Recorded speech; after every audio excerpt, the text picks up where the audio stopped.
All right, today, excuse me, I want to talk with you about a really ugly word. The word is control. Control. Control. We all want control, and God wants us to trust. They're really directly opposite of each other. Let's go to 2 Kings chapter 6, where they had a very real problem. So they did everything they could according to their understanding, their knowledge, God's provision to control their situation. It wasn't bad. Verse 6 or chapter 6 of 2 Kings says, one day a group of prophets came to Elisha, said, you can see this place that we're meeting is too small. Let's go. Let's build a bigger place. All right. He said, go ahead. Please come with us, someone suggested. He will, I said. Verse 4, so we went with them. When they arrived at the Jordan, they began cutting down trees. So they moved to a place that was a good location with lots of trees that was advantageous to meet the needs of the problem they had. Everything's going great. But, there's always a but. Verse 5, but as one of them was cutting a tree, his axe head fell into the river. Oh, sir, he cried. It was a borrowed axe. Where did it fall, the man of God asked. When he showed him the place, Elisha cut a stick and threw it into the water right at the spot where it went in. The axe head floated to the surface. Grab it, Elisha said, and the man reached out and grabbed it. Story done, wrapped up in a bow. Have a nice day. Except for whenever I look at these stories and put myself in the situation, I just don't know that I would do it this way.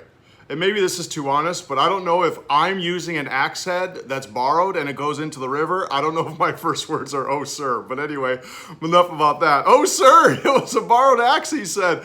But more importantly, and maybe more relevant to you, who are probably far more godly than I am, when Elisha throws in a stick, back up. When Elisha goes to rip off a stick off of the tree or bend over to pick up a stick, what are you doing? We have a real problem over here, and it has nothing to do with that stupid little stick. Until the man of God tosses said stick into the river, and blah, blah, blah, blah, blah, blah, up comes the axe head. Then it says, Elisha says, grab it. The obvious answer, because of how the story plays out, is they grab the axe head. You know what I'd grab? The magic stick.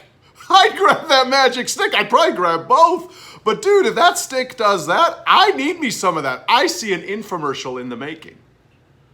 Elisha says, grab it. Grab the miraculous solution that I, or ultimately God, has given us to this problem. That stick won't do you any good. But the God who led me to grab that stick and toss it, the God who led Elisha to do something ridiculous and obey anyway, led to a miracle.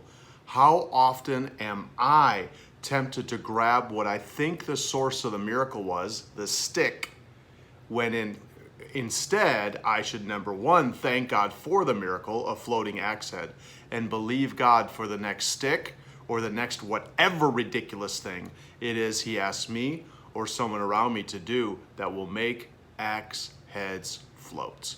I don't know about your world, but I've got some oh sirs. I've got some axe heads that have sunk to the bottom, out of sight, impossible, can't be fixed. Jesus, please show me the next stick. Show me the next ridiculous thing and help me to obey. And then, when by your grace I do obey, help me not to try to then grab control and grab that stick, but trust you for whatever next ridiculous thing it is you have for me. Oh, for grace to trust you more.